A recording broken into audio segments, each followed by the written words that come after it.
Bonjour à tous et bienvenue pour cette nouvelle édition, première édition de l'année 2022 des masterclass de l'excellence commerciale. Et pour bien commencer l'année, on a l'immense honneur et le grand plaisir d'accueillir Loïc Simon. Bonjour Loïc.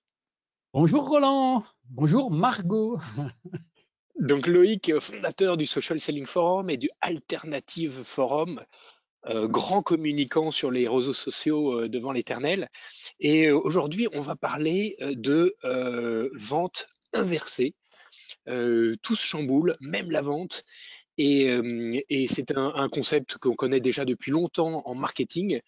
Loïc va nous expliquer comment on applique ce concept-là dans l'univers de la vente. Alors, avant de commencer, vous êtes toujours aussi formidable. Aujourd'hui, vous êtes 254 inscrits pour suivre en live ou en replay pour ceux qui ne peuvent pas se joindre à nous aujourd'hui, Loïc.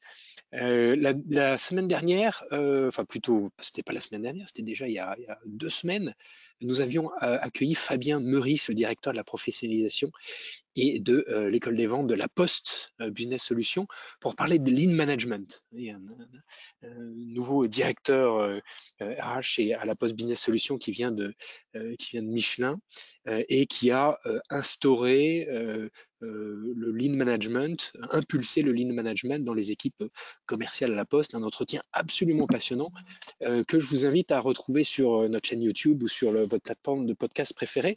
On a vu notamment comment Fabien, à travers cette formation lean management des équipes de la Poste, conseillait le fameux YOP, hein, les yeux, les oreilles et les pieds, parce que c'est ceux qui font, qui savent, et pour résoudre les problèmes, rien ne vaut d'aller sur le terrain, relever les manches pour trouver des solutions concrètes avec les équipes. Donc, je vous invite à retrouver cette brillante masterclass de Fabien Meurice sur YouTube. Alors, très rapidement, Incentive, c'est une plateforme de management commercial qui répond à un besoin d'équiper les managers avec des nouveaux outils pour mieux coacher leurs équipes à l'heure où on a tous sur nos téléphones des applications de sport connecté ou des applications pour apprendre des nouvelles langues ou pour partager des recettes avec des inconnus. Et dans les entreprises, on se retrouve souvent face à des outils qui n'ont pas beaucoup changé ces dernières années, qui sont des fichiers Excel et des emails et des réseaux sociaux d'entreprise. Et donc, les bons coachs ont des bons outils. Incentive est là pour vous aider à accélérer la croissance. On a contribué à 370 millions d'euros pour nos clients dans des univers aussi différents que la banque, l'assurance, la santé, les technologies ou la distribution. Voilà. Un grand merci de votre fidélité. Donc aujourd'hui, nous accueillons Loïc. Et Margot, est-ce que tu peux nous dresser le portrait de Loïc, qui est Loïc Simon? Bien sûr, bonjour à tous avant tout. Loïc Simon, après vos études à l'EDEC, vous commencez votre carrière chez IBM en tant qu'ingénieur commercial. Puis vous grimpez les échelons et vous vous spécialisez dans l'animation de réseaux de partenaires commerciaux. C'est pourquoi vous lancez dans le développement et la promotion dans le monde entier de la vente de logiciels IBM, puis du SaaS et du cloud. Vous aimez vous définir comme un digital native des années 80. Fin 2015, vous démarrez un nouveau challenge, animer l'écosystème des praticiens du social selling. Vous définissez le social selling comme l'art et la manière d'utiliser les réseaux sociaux pour se vendre. Pour ça, vous fondez, organisez et animez le Social Selling Forum, forum dédié au social selling appliqué à la vente, au marketing et à l'emploi, dont la 85e édition se tiendra le 19 janvier. Enfin, en 2021, vous lancez une seconde initiative majeure, Alternative Forum, un nouveau temps fort mensuel d'échange et de partage sur les modèles alternatifs d'organisation.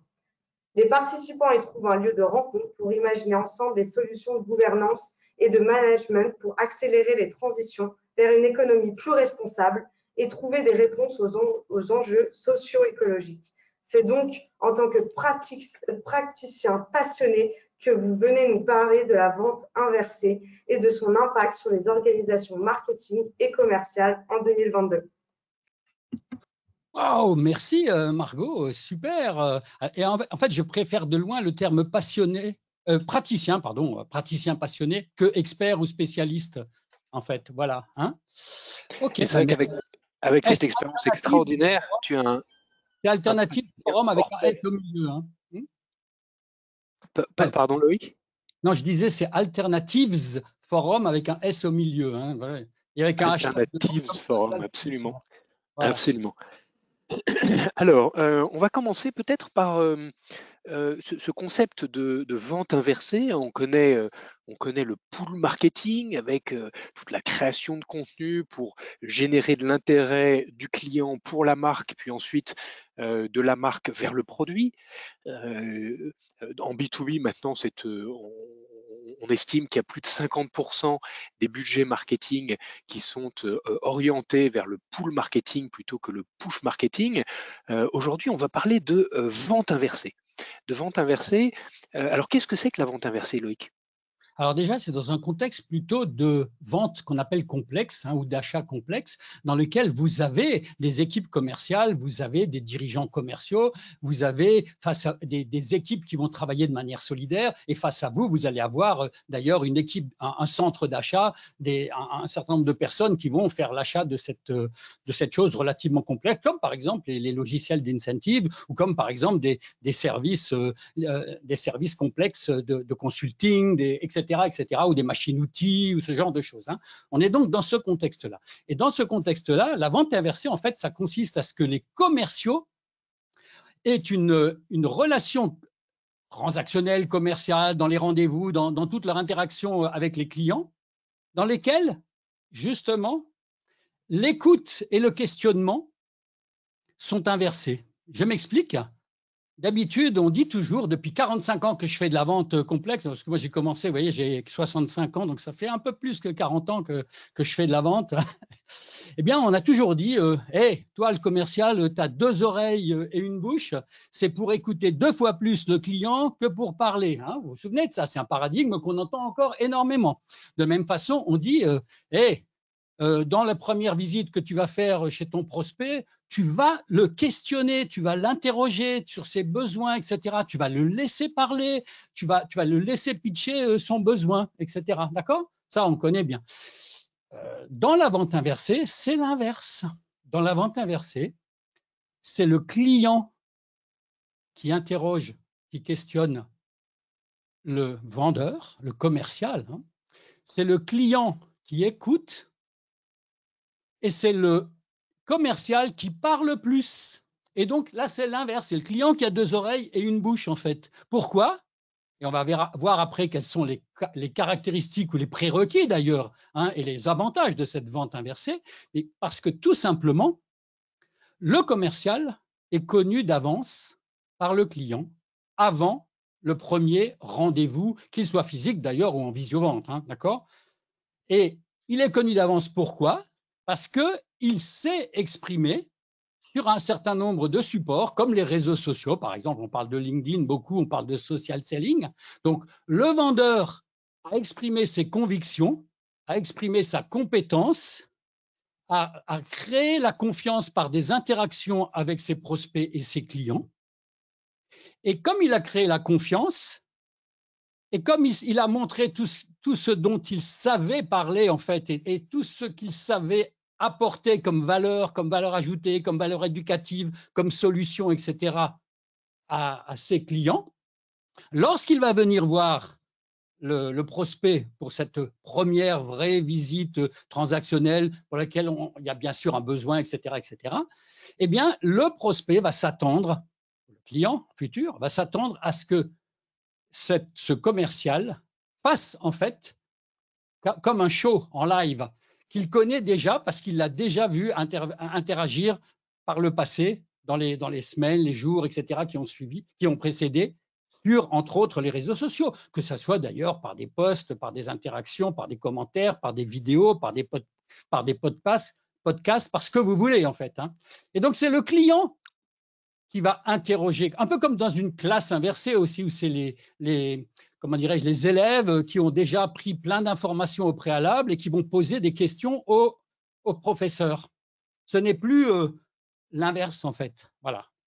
Alors, Ah, on dit que dans un processus de vente B2B, aujourd'hui, 70% du processus de vente se fait avant le premier contact avec un commercial, à travers des recherches sur Internet, à travers les différents contenus que l'entreprise met à disposition de ses prospects et de ses clients. Finalement, le client, il en sait de plus en plus sur le marché, sur le produit, sur l'entreprise, ce qui met une pression d'expertise importante sur le commercial B2B. À partir du moment où le client a cette connaissance, il y a finalement un rapport de force qui est en train de s'inverser. Comment est-ce que le commercial peut retrouver une crédibilité, peut retrouver un ascendant sur son client dans ces conditions-là? Et finalement, on arrive à la question, qu'est-ce qu'il faut pour créer les conditions d'une vente inversée efficace? eh ben justement, ce que doit faire le commercial, et je dis bien le commercial, et je ne dis pas uniquement l'entreprise au travers de son web, au travers de ses pages entreprises, au travers de son marketing d'attraction ou de pull ou de push, hein.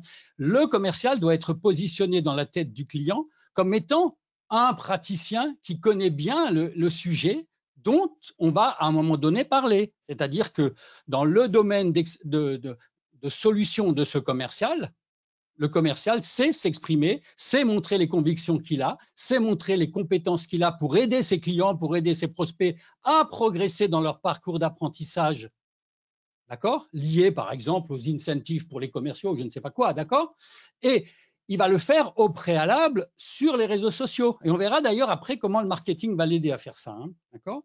Et ce commercial donc va être encore une fois connu d'avance, ce qui va permettre que le client ait envie justement de rencontrer ce commercial et envie de le voir d'ailleurs en live, en réel, lui exprimer toutes les convictions qu'il peut avoir, toute la connaissance qu'il peut avoir. Voilà. Alors, autre chose qui va se passer avant la visite, c'est que le commercial, évidemment, non seulement lui est connu d'avance, et c'est ça qui est important, mais évidemment qu'il connaît aussi le client d'avance. Il connaît le secteur de ses clients, il connaît les problématiques de ses prospects et de ses clients, il a interrogé suffisamment le web et LinkedIn et tout ce que vous voulez. Il a interagi déjà avec certains membres de l'équipe d'achat de ce prospect, par exemple, si c'est de la vente complexe dans des entreprises de TI ou grands comptes ou autres. Et donc, quand il va arriver chez le client, il n'a pas besoin de poser toutes les questions à la con qu'on posait avant. On faisait de la psychanalyse des clients quand on était un commercial B2B, hein, parce qu'on n'avait aucun moyen de tout savoir sur les clients. Mais moi, ce qui est important, ce n'est pas tellement la connaissance qu'on va avoir, qui va nous permettre d'ailleurs de parler plus pendant la première visite, parce qu'on sait déjà beaucoup de choses. On n'a pas besoin d'interroger encore une fois. Mais ce qui est le plus important, encore une fois, c'est que le client vous connaisse d'abord, hein. C'est dans l'autre sens. Vous voyez, derrière moi, il y a marqué connaissance là, comme étant un des aspects clés. Ben oui, parce que justement, c'est la connaissance dans les deux sens. Donc ça veut dire qu'il faut avoir une certaine activité, entre autres sur les réseaux sociaux, mais on peut aussi le faire avec des webinaires, on peut aussi le faire en intervenant dans des événements, dans des forums, dans des salons, que sais-je, hein, ça. C'est mieux de combiner d'ailleurs les différents moyens, hein. Voilà. Et vous verrez, après, il y a plein d'avantages à cette vente inversée, mais on en parlera. Est-ce que j'ai répondu à peu près à ta question? Alors sur les prérequis, si je me mets à la place des directeurs commerciaux qui nous écoutent ou des managers commerciaux qui nous écoutent, concrètement, ces prérequis, ça veut dire quoi pour mon organisation? Qu'est-ce que concrètement je dois changer dans ma manière de manager ou de former mes commerciaux? Alors, on parlera des avantages tout à l'heure à nouveau, hein, de la vente inversée, mais tu as tout à fait raison. Il y a des choses qui doivent changer. La première chose, c'est qu'effectivement, ça marche super bien la vente inversée quand tu as aussi compris qu'il est important d'avoir des services, des solutions, des produits packagés. Et ça, ce n'est pas toujours évident dans beaucoup d'organisations où on pense encore qu'il faut faire des réponses aux besoins spécifiques des clients et non pas venir déjà avec une solution pré-packagée, parce que, avec plusieurs, comment dirais-je, euh, possibilités, hein. On voit bien les éditeurs SaaS, par exemple, ils ont toujours plusieurs colonnes. Tu as la première colonne, la deuxième, celle qui est le plus souvent choisie par les clients, que sais-je. Et bien ça, dans tous les domaines, c'est ce qu'il faut faire. C'est-à-dire que tu fasses du consulting, des services qui théoriquement sont fondés sur la psychanalyse et ensuite sur une offre personnalisée. Non, tu fais l'inverse. Donc, il faut déjà avoir compris cette notion de solution répétitive de produits packagés.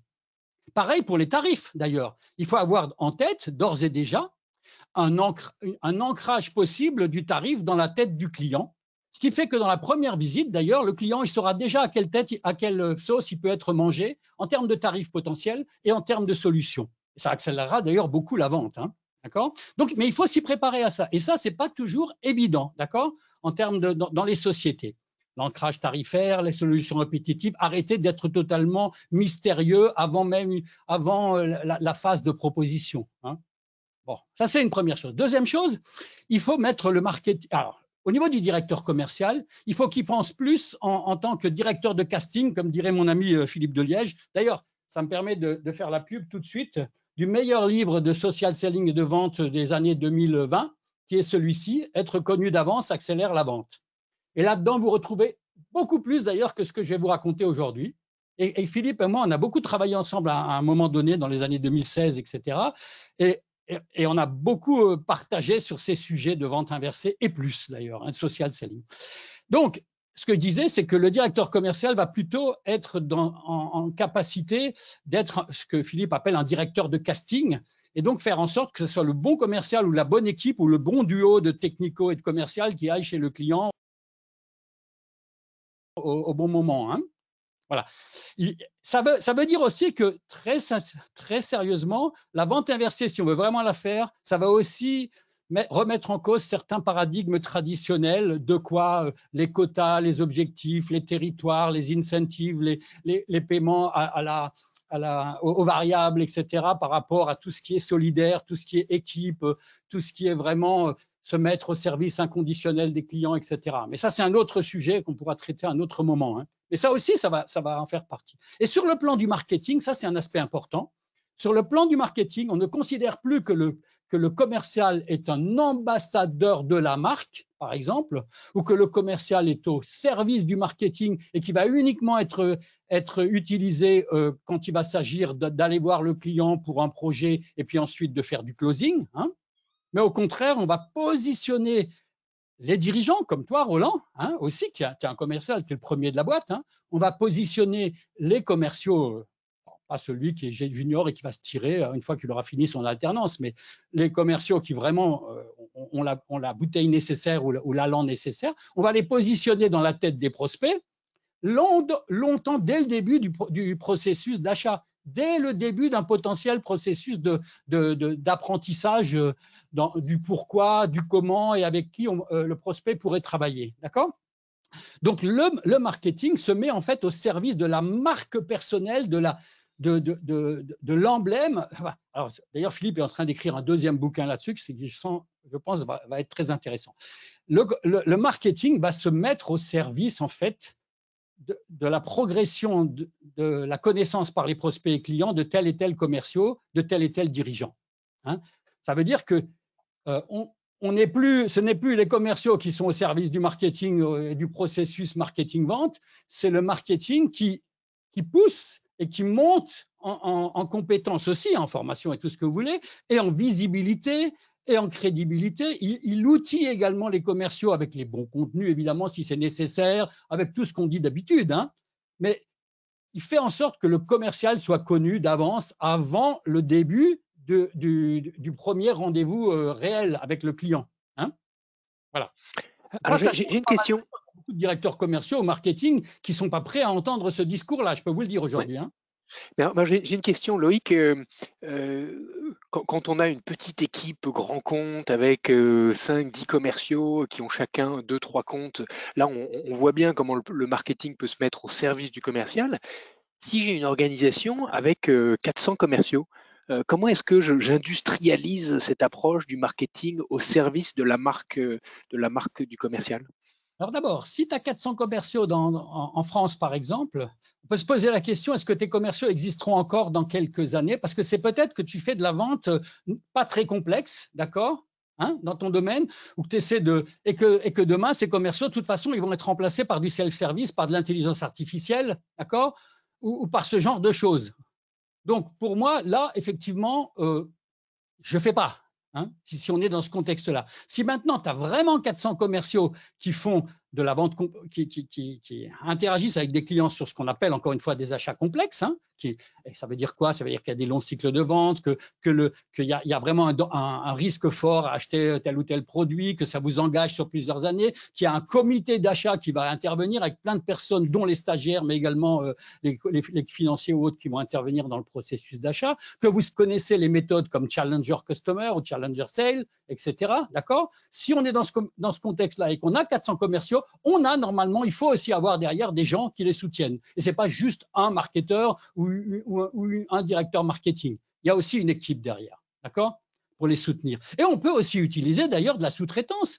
Tu prends le cas de Philippe Deliège, par exemple, d'Estocada, il fait du ghostwriting, lui, à destination, justement. Alors lui, c'est plutôt des dirigeants ou des stars dans l'entreprise comme toi, hein, pour justement monter leur visibilité et leur capacité à être perçus, non pas comme des stars au sens négatif du terme, hein, au sens influenceur Instagram à la con, hein, mais au sens je suis quelqu'un qui est un référent, une référence dans mon domaine. Et moi, quand j'étais chez IBM, j'étais perçu comme une référence, un référent dans le domaine du cloud computing. Hein, j'étais connu d'avance avant de discuter avec des éditeurs de logiciels, des intégrateurs, des hébergeurs, etc., d'utiliser les services d'IBM pour leur cloud. D'accord? J'étais qu'un commercial à ce moment-là, parce que c'était la fin de mon travail chez IBM. C'était super d'ailleurs. J'ai toujours été un peu en avance de phase sur ces sujets-là. Voilà. Donc, oui, ça peut quand même se faire, même si tu as 400 commerciaux. Alors peut-être, tu as 400 commerciaux, tu vas peut-être en virer 200. Hein, d'accord? Première chose. Parce que la manière dont jusqu'à présent tu recrutais, tu formais et tu incentivais ton commerciaux fait que tu as peut-être que des mercenaires face à toi. Des gens qui travaillent que pour le fric et que pour les incentives. Excuse-moi, hein, mais voilà. Donc, il faut voir aussi que la vente change en ce moment, hein, justement, vers des gens qui sont beaucoup plus au service inconditionnel des clients, qui sont beaucoup plus dans la valeur ajoutée, dans la vente de solutions. Enfin, on en parle depuis des années, hein. Ça m'étonnerait que dans des boîtes qui ont 400 commerciaux aujourd'hui en France, ça soit tous comme ça. Hein. Moi, j'en forme quelquefois en social selling, je ne donnerai pas des noms, hein, mais bon, il y en a, on peut les virer, hein, d'accord? Bon. Alors, est-ce qu'on peut revenir sur les avantages de cette approche? On a vu toute l'importance, la complexité en termes organisationnels, en termes de rôle entre le département marketing, département vente. Qu'est-ce qu'on peut attendre comme avantage concret de la mise en œuvre de cette approche de vente inversée? Alors, il y a le mot accélère la vente. Clairement, c'est le moyen d'accélérer le cycle de vente de façon fantastique. Pourquoi?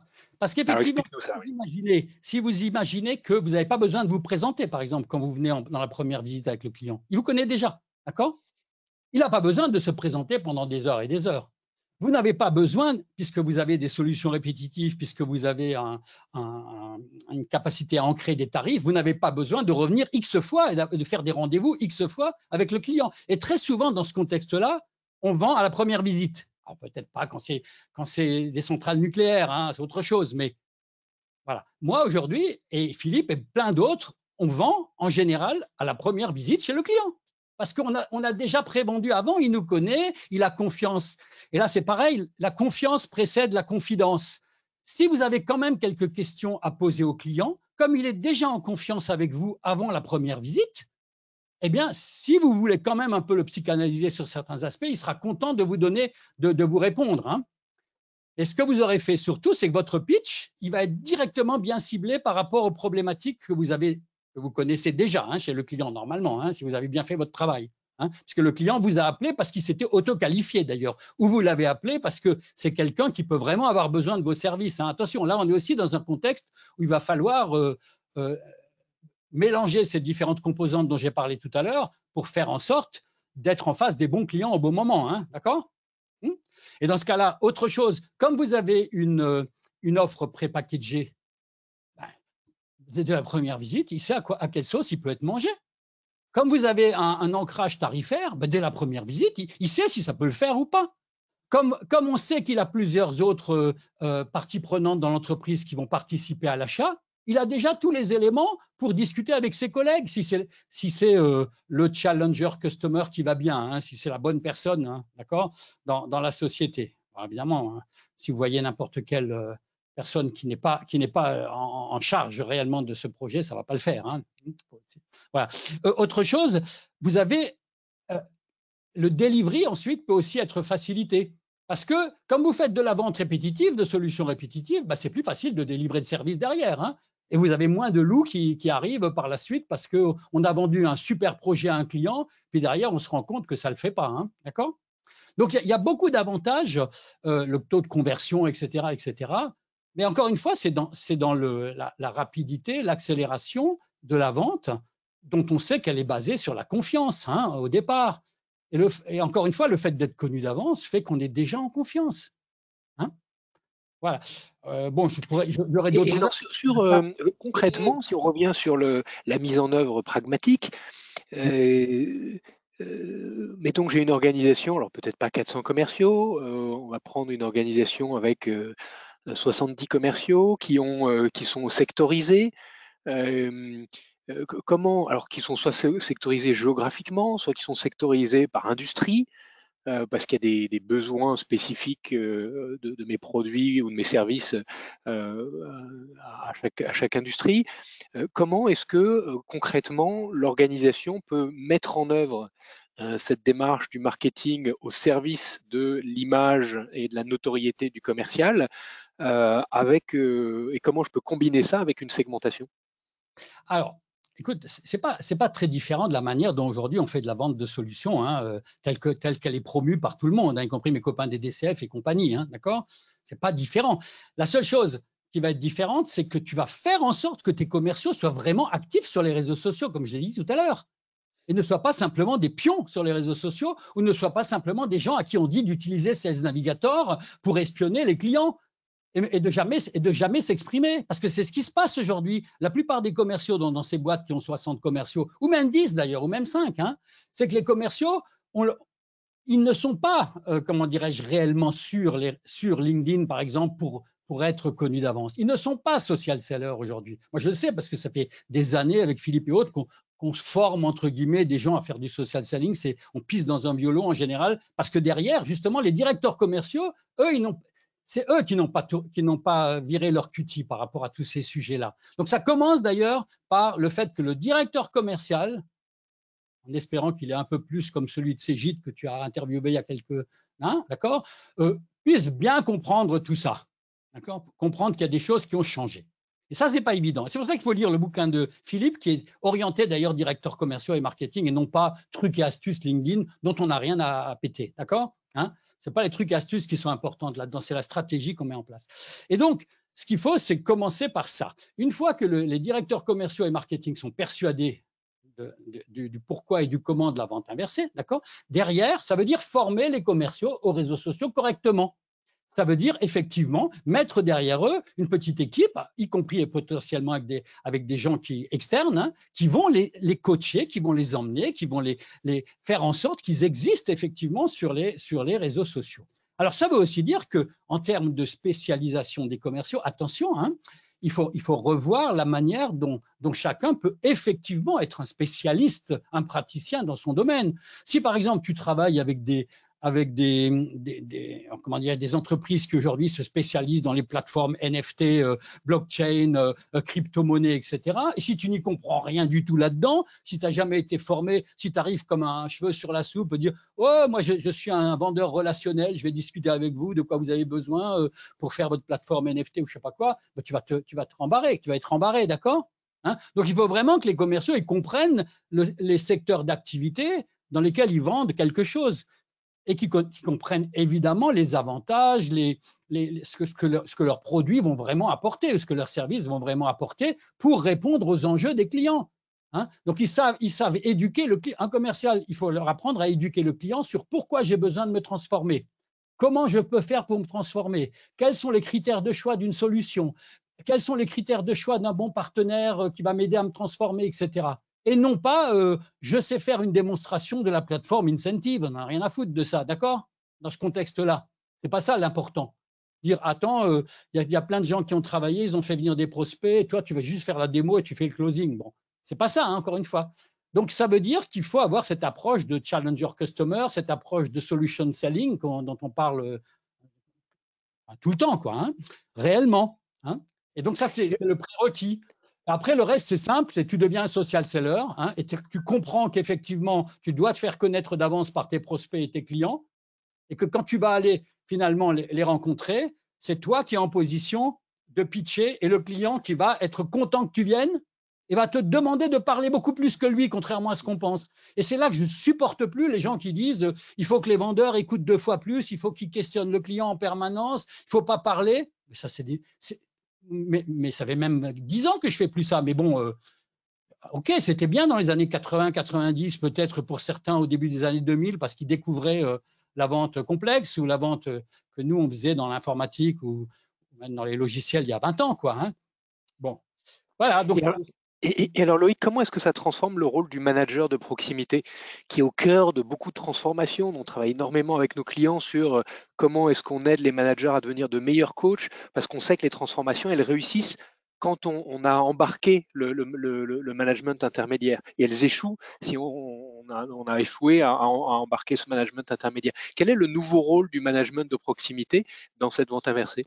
déjà, c'est pareil, il faut qu'il ait compris autant que le directeur commercial, évidemment. Hein. Et deuxièmement, il faut nommer des managers de proximité qui soient vraiment des leaders et non pas des managers. Hein. Ça, il y a plein de gens qui en parlent en permanence. Je suis sûr que tu as interviewé plein de gens sur ce sujet-là, hein, qui expliquent que le manager de demain, c'est pas le petit chef KPI processus reporting, KPI processus reporting. Hein. Parce que ça, c'est pareil, ça marche pas. Donc, je dis pas que tout le monde doit devenir une entreprise altruiste, s'enrichir en donnant tout, se mettre au service inconditionnel des clients, etc. Ne plus avoir d'ailleurs toutes ces équipes, comment dirais-je, pyramidales telles qu'on les connaît. Hein, je ne dis pas ça, encore que, si, je le dis quand même. Hein, mais bon, mais si on a le manager de proximité, pour moi, il se met au service de son équipe en fait. Il se met lui aussi au service de son équipe. Voilà.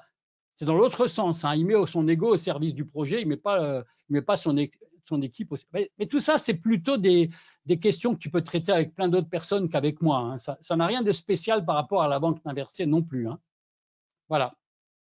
Mais écoute, un immense merci Loïc pour cet entretien. On arrive à la fin de notre demi-heure et comme tu le sais, on est très rigoureux sur le timing au vu des agendas serrés de nos auditeurs. 2 questions qu'on pose traditionnellement à la fin de ces masterclass. Quelle est ta plus belle expérience de management? Alors, moi, j'ai 2 types d'expériences de management. Il y en a où c'est moi qui étais manager et d'autres où c'est d'autres qui ont été managers. Ben moi, la meilleure expérience que j'ai, c'est celle de mon manager quand j'étais jeune ingénieur d'affaires chez IBM à Strasbourg à l'époque. Et je m'occupais d'ailleurs d'aider des partenaires commerciaux à être plus efficaces. Donc, je faisais de l'effet de levier, hein, d'accord, hein. C'est ça qui est bien avec les partenaires commerciaux. Ça a été ma vie et j'ai beaucoup aimé ça, moi. Eh bien, c'est mon manager qui, effectivement, dès le départ, avait confiance en moi.